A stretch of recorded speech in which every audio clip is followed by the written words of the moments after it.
Cabinet ವಿಸ್ತರಣೆಯ ನಡುವೆ ಈಗ ಕಾಂಗ್ರೆಸ್ ಅಲ್ಲಿ ಮತ್ತೊಂದು ಟೆನ್ಷನ್ ಶುರುವಾಗ್ತಾ ಇದೆ. ಕಾಂಗ್ರೆಸ್ ಅಲ್ಲಿ ಸಂಪುಟ ವಿಸ್ತರಣೆಯ ಅಸಮಾಧಾನ ತಾರಕಕ್ಕೇರ್ತಾ ಇರುವಂತಹ ಬೆನ್ನಲ್ಲೇ ಸಚಿವ ಸ್ಥಾನ ಕೈ ತಪ್ಪಿದ್ದಕ್ಕೆ ಹಲವು ಶಾಸಕರಲ್ಲಿ ಅಸಮಾಧಾನ ಇದೆ. ಇದು ಒಂದು ಭಾಗ. ಅದರ ಜೊತೆಗೆ ಆಗಸ್ಟ್ 13ನೇ ತಾರೀಕಿಗೆ ಅತೃಪ್ತ ಶಾಸಕರ ಡಿನ್ನರ್ ಮೀಟಿಂಗ್ ಇದೆ ಅನ್ನುವಂಥ ಮಾಹಿತಿ ಸಿಗ್ತಾ ಇದೆ.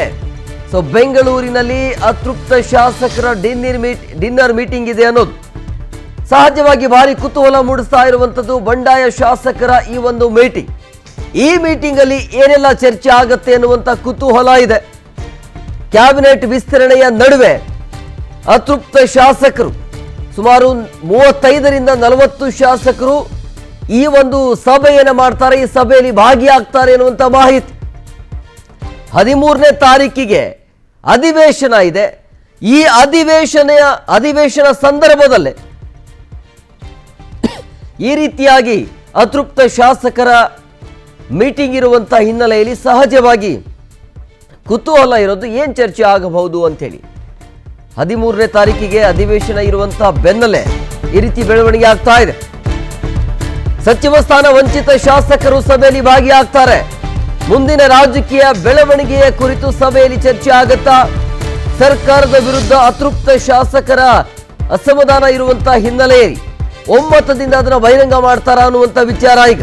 ಸೊ ಹಂಗಾಗಿ ಈ ಒಂದು ಅತೃಪ್ತ ಶಾಸಕರ ಬೇಸರ ಏನಿದೆಯಲ್ಲ, ಹೈಕಮಾಂಡ್ಗೆ ದೊಡ್ಡ ಮಟ್ಟದಲ್ಲಿ ತಲೆನೋವು. ಸೊ ಹಂಗಾಗಿ ಸಚಿವ ಸ್ಥಾನ ವಂಚಿತ ಶಾಸಕರು ಈ ಸಭೆಯಲ್ಲಿ ಭಾಗಿಯಾಗ್ತಾರೆ ಅನ್ನೋದು ಮುಂದಿನ ರಾಜಕೀಯ ಬೆಳವಣಿಗೆಗಳ ಕುರಿತು ಸಭೆಯಲ್ಲಿ ಚರ್ಚೆ ಆಗತ್ತೆ.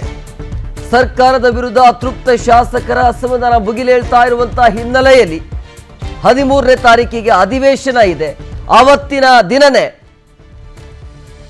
ಅತೃಪ್ತ ಶಾಸಕರ ಡಿನ್ನರ್ ಮೀಟಿಂಗ್ ಇದೆ ಅನ್ನೋದು.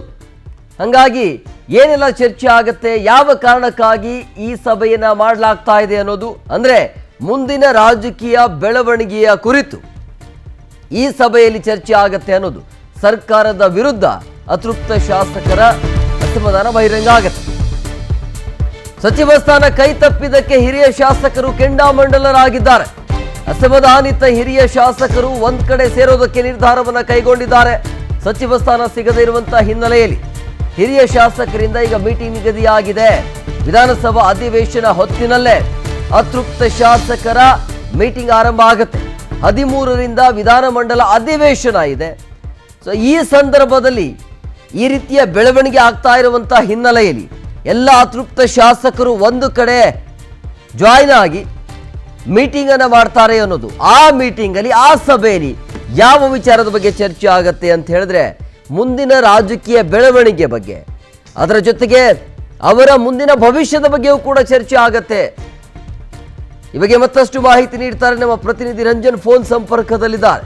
ರಂಜನ್, ಸಹಜವಾಗಿ ಕುತೂಹಲ ಇರೋದು ಅಧಿವೇಶನ ಮಧ್ಯದಲ್ಲೇ ಈ ರೀತಿಯ ಒಂದು ಅತೃಪ್ತ ಶಾಸಕರ ಮೀಟಿಂಗ್ ಇರುವಂತಹ ಹಿನ್ನೆಲೆಯಲ್ಲಿ ಯಾವ ಕಾರಣಕ್ಕಾಗಿ ಒಂದು ಮೀಟಿಂಗ್ ಇರಬಹುದು ಅಂತೇಳಿ. ಅಂದರೆ ಇರೋದು ಕೇವಲ ಸೀಮಿತ ಅವಕಾಶಗಳು, ಎಲ್ರಿಗೂ ಸಚಿವ ಸ್ಥಾನ ಅಂತೂ ಸಿಗಲಿಕ್ಕೆ ಸಾಧ್ಯನೇ ಇಲ್ಲ. ಆದರೂ ಕೂಡ ಈ ರೀತಿಯಾಗಿ ಇಂಥ ಸಂದರ್ಭದಲ್ಲಿ, ಅಧಿವೇಶನ ಸಂದರ್ಭದಲ್ಲೇ ಸಭೆಯನ್ನ ಸೇರೋದು ಅಥವಾ ಸಭೆಯನ್ನ ಮಾಡೋದು ಎಷ್ಟು ಮಟ್ಟಿಗೆ ಸರಿ, ಯಾವ ವಿಚಾರದ ಬಗ್ಗೆ ಚರ್ಚೆ ಆಗತ್ತೆ ಅಂತ? ಹೇಮಕುಮಾರ್, ಖಂಡಿತವಾಗ್ಲೂ ಕೂಡ ಕರ್ನಾಟಕದ ರಾಜ್ಯ ರಾಜಕಾರಣದಲ್ಲಿ ಬಹಳಷ್ಟು ಕುತೂಹಲ ಮೂಡಿಸಿರೋದು ಸದ್ಯಕ್ಕೆ 2ನೇ ಹಂತದ ಸಚಿವ ಸಂಪುಟದ ವಿಸ್ತರಣೆ ಸಂದರ್ಭದಲ್ಲಿ ಯಾವೆಲ್ಲ ಶಾಸಕರು ಅಸಮಾಧಾನಗೊಂಡಿರಲ್ಲ ಅವರನ್ನ ಸಮಾಧಾನಗೊಳಿಸುವಂತ ಪ್ರಕ್ರಿಯೆ.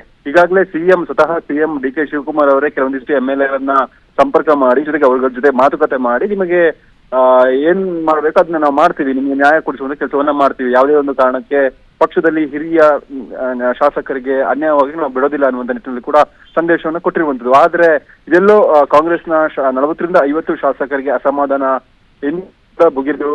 ಭುಗಿಲಿದ್ದಿರುವಂತದ್ದು. ಈ ಹಿನ್ನೆಲೆಯಲ್ಲಿ ನಾಡಿದ್ದು ಆಗಸ್ಟ್ 13ರಂದು ನಡೆಯುವಂತಹ ವಿಧಾನಸಭೆಯ ಸಂದರ್ಭದಲ್ಲಿ ಖಾಸಗಿ ಹೋಟೆಲ್ನಲ್ಲಿ ಯಾರೆಲ್ಲ ಅತೃಪ್ತ ಸಮಾನ ಮನಸ್ಕ ಶಾಸಕರಿದ್ದಾರೆ ಅವರೆಲ್ಲ ಒಂದೆಡೆ ಸೇರಿ ಒಂದು ನಿರ್ಧಾರವನ್ನ ತೆಗೆದುಕೊಳ್ಳೋಣ. ಯಾಕೆಂದ್ರೆ ಸುಮಾರು 1.5 ವರ್ಷಗಳ ಆಡಳಿತ ಮಾತ್ರ ಇರೋದು.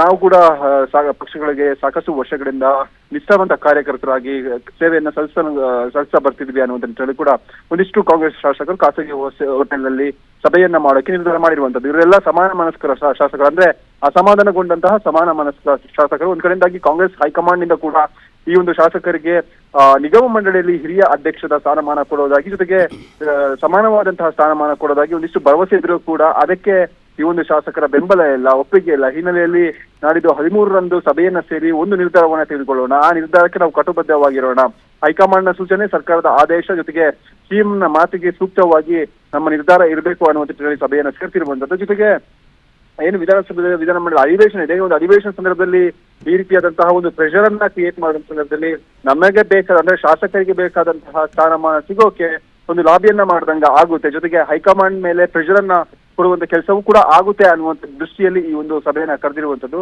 ಯಥಾ ಪ್ರಕಾರವಾಗಿ ಈಗಾಗಲೇ ಸಿಎಂ ಡಿ.ಕೆ. ಶಿವಕುಮಾರ್ ಸೇರಿದಂತೆ ಆಯಾ ಒಂದು ಸಮುದಾಯದ ಪ್ರಮುಖ ನಾಯಕರು ಕೂಡ ಯಾರೆಲ್ಲ ಅತೃಪ್ತಗೊಂಡಿದ್ದಾರೆ ಆ ಒಂದು ಶಾಸಕರನ್ನ ಕೂಡ ಮನವೊಲಿಸುವಂತ ಕೆಲಸವನ್ನ ಮಾಡ್ಲಾಗ್ತಿದೆ. ಆದ್ರೆ ಎಲ್ಲೋ ಒಂದ್ ಕಡೆಯಿಂದಾಗಿ ಶಾಸಕರು ಹೈಕಮಾಂಡ್ ಅಥವಾ ಸಮುದಾಯದ ನಾಯಕರ ಮಾತಿಗೂ ಕೂಡ ಡೋಂಟ್ ಕೇರ್ ಅನ್ನದೆ ತಮ್ಮ ನಿರ್ಧಾರದ ಕಡೆ ಕಟುಬದ್ಧವಾಗಿದ್ದಾರೆ. ಆದ್ರೂ ಕೂಡ ಯಾವೊಬ್ಬ ಶಾಸಕರು ರಾಜೀನಾಮೆಯನ್ನ ಕೊಡುವಂತಹ ಯೋಚನೆ ಕೂಡ ಮಾಡೋದಿಲ್ಲ, ಬದಲಾಗಿ ಹೈಕಮಾಂಡ್ಗೆ ಪ್ರೆಷರ್ ಅನ್ನ ತರುವಂತ ಕೆಲಸವನ್ನ ಮಾಡ್ಲಾಗುತ್ತೆ ಅನ್ನೋದು ಈ ಒಂದು ಸಭೆಯನ್ನ ಸೇರುವಂತಹ ನಿರ್ಧಾರದಲ್ಲಿ ನಮ್ಗೆ ಗೊತ್ತಾಗುತ್ತೆ. Hemakumar, yes, thank you.